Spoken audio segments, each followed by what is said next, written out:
Let's come back to France now, where Olympic fever is growing, and today marks exactly 1 year before the Paris 24 Paralympics begin. For more on that, let's bring in France 24's James Vicina, who joins me now from the site of the launch of the 1 year to go until the Paralympics begin. James, hello. What more can you tell us? Hi, Jeannie. Well, it's exactly that. A year to go from now. Who best to speak to than the president of the International Paralympic Committee, Andrew Parsons, who's here with me just now. Andrew Parsons, thank you very much for taking the time to speak to us. In a year's time, it'll be the end of the Olympics, but it'll be the start of the Paralympics. How does that make you feel? Make me feel very excited about it. We have these games are going to be spectacular here in France. You know, the venues are amazing. Athletes are in the best of the shape. Paralympic sport has never been so stronger than ever before. And there's a huge ambition here in France to make these games the most spectacular games ever. Okay, so making the most spectacular games ever. Paris isn't necessarily seen as the most disability-friendly city. Probably lots of people watching us now would have had an experience coming here and been, this is not what they would expect from such a big city. How can the Paralympics change that?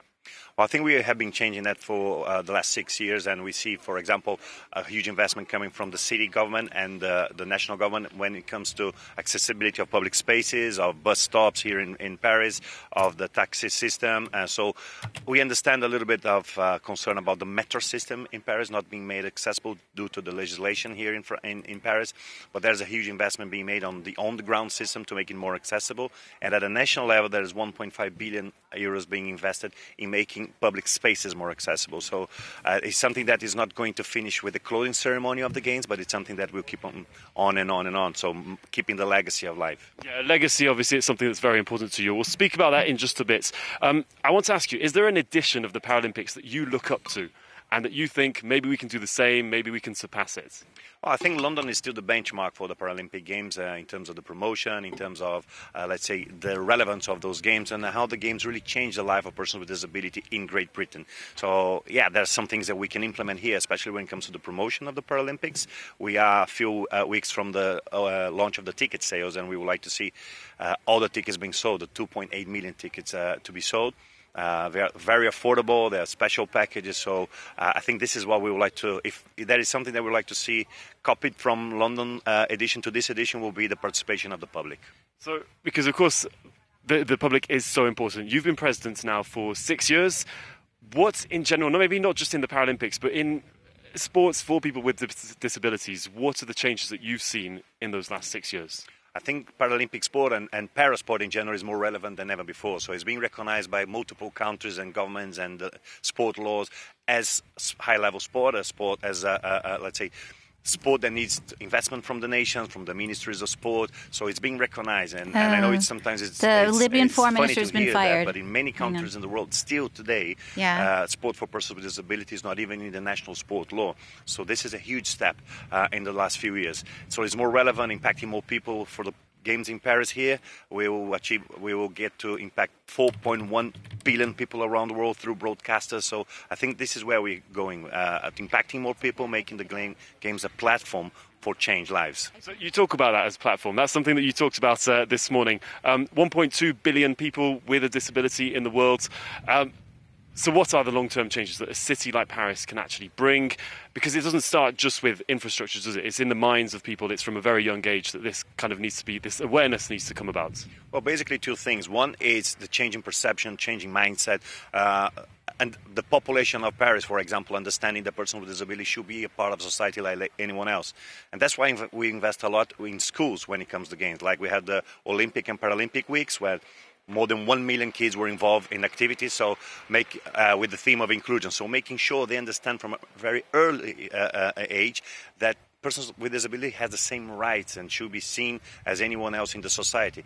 And the second one is, of course, accessibility, because if you change only the mindset, but if you don't give the means, the opportunity for a person with disability to move around the city, to practice sport, go to study, to meet people, to just move around the city, be citizens, you will not achieve an inclusive society. Yeah, I think there's no secret about that. France, you do not see as many disabled people in whatever way as you would as in other countries, and we think about England, of course, where there is a lot more accessibility for people, whether whether it's in wheelchairs or with disabilities in general. Public services seem to be a bit more focused towards that than France. Yes, but you need both. I can give you the example of Tokyo, for example, where Tokyo was a very accessible city compared to any other city in the world, every big city around the world. But before the games, you could not see persons with disability in the street because there was a concept of overprotecting them, like, oh, stay at home. Yeah, you don't need to go out. Come on, we have all the benefits here. But first of all, persons with disability, they have the right to enjoy life to its fullest, to study, to work, to make friends, to travel. And then you have some collateral effects. For example, hotel rooms in Japan, they were not accessible at all because in Japan, people, before the games, they didn't think about persons with disability traveling for leisure or for business. So there's a lot of that. So that's why you need the change in the mindset and the accessibility part. One without the other will not work. Sure. Well, you've seen the Olympics and the Paralympics in your hometown, Rio, before. What's the long-standing change there? What's the effect been from the Paralympics? What's the legacy been like? What's it like for people with disabilities now? Is there a difference compared to before? Can you see that? Yes, first of all, a change in terms of changing legislation. So in the lead up to the Games in 2015, there was a law that was approved in Brazil, changing the lives of persons with disability when it comes to employment, housing, social security, sport education, and so on. It's a huge bill of law. And that being implemented with the Games as a catalyst was fundamental to change the life of persons with disability in Brazil. And again, it's a country with 25 million persons with disabilities. So it had a huge effect on Brazil. And Paralympic sport was something that was already relevant even before the Rio 2016 Games. So it's how you build, let's say, this process in the lead up to the Games. You cannot only wait for the Games to happen, because only 10 days of sport is not enough, but it's the whole 7-year journey to it. So are there any objectives that you think that you could see happen from previous Games, maybe the ones in Rio, that can just be transferred to Paris and that maybe can be things that you've learned from before that can just be applied to Paris very simply? Well, I think we are seeing some of these changes here when it comes, again, to the investment made, because it's not only about making Paris and France more accessible from an architectural point of view, but there are some projects like the Club Inclusive, which is making sport clubs in France more accessible to persons with disability, and not only from an accessibility point of view, but training the coaches, training the trainers in how to welcome them. There's also changes in the tax legislation, making assistive technology equipment more affordable to the French people with disability. So there's a range of changes here, cultural, educational programs to invest in the youngsters, because the kids from today are the decision makers of tomorrow. Not only the politicians, not only the future mayor or president and so, but the owners of a small restaurant that will have a menu in Braille, that will have a ramp in the front door, and things like that.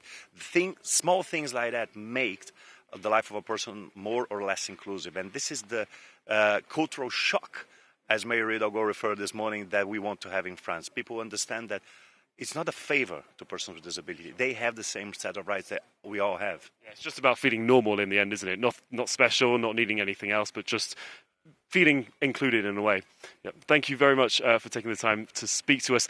That's basically what is going to be going on for a year now to come before the starts. There'll be events taking place in the building just behind us, as all along the Eiffel Tower. So a year to go then before the start of the Paralympics here in Paris. James, thank you so much for that. James Vecina there reporting for us and talking to Andrew Parsons, the president of the International Paralympic Committee. Thanks to them both.